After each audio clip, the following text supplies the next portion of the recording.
ছবি দেখি নাম লিখি, তাই তো? তো ছবি দেখি আমরা নাম লিখব কি? ডাঙাতে চলি আমি, বেশি থাকি জলে, কথাই বলি হেলে দুলে, প্যাক প্যাক বলে। মানে ডাঙায় থাকে, ডাঙায় মানে উঁচু জায়গাতে, বুঝতে পারছি, মাটিতে, ঠিক আছে, মাটির উপরে থাকে।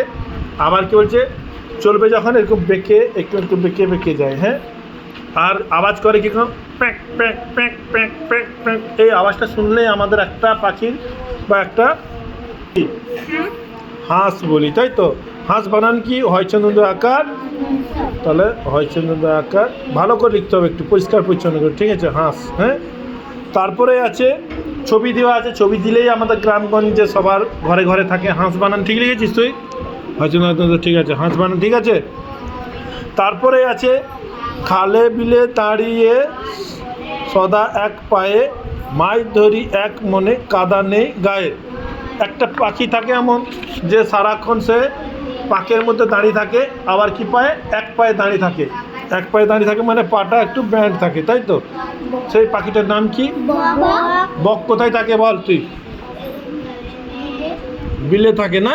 কেন থাকে? যখন মাটি যখন চষা হয় নাঙল দিয়ে, তখন এই বকগুলো সব উড়ে উড়ে আসে কি খেতে? মাছগুলো খেতে আসে, তাই তো? সেই ছোটো ছোটো মাছগুলো, পোকাগুলো খেতে আসে, তাই না? হুড়গো। তাহলে বক বানান কি? বক ও বক। এটা কি ক লিখেছো বাবু? ঘাড় মোটকে গেছে কয়ের, ভালো করে লিখো কটা।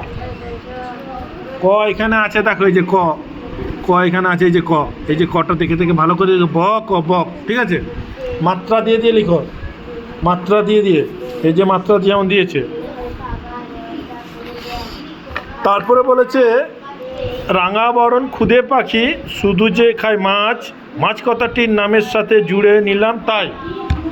এই পাখিটা সবাই দেখেছে নিশ্চয়ই, নীল কালারের হয়, আর সবসময় গাছের ডালে বসে থাকলে তার ঠোঁটটা সবসময় নিচের দিয়ে থাকে, করে থাকে। কোথায় থাকে না? জলের নিচে দিয়ে। যখনই মাছটা ভেসে ওঠে তখন ঝপাক করে গিয়ে তুলে নেয়।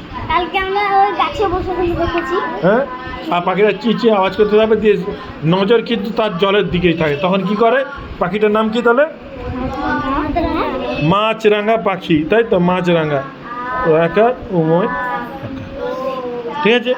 বানানগুলো ভালো করে পড়তে হবে, বানানগুলো শিখতে হবে। মাছরাঙা কি লিখেছিস? মাছরাঙা, মাকার 6 মাস, ঠিক আছে? সবাই ঠিক লিখছে? দেখি সবার খাতাগুলো। হ্যাঁ, ঠিক আছে, চলো আজকে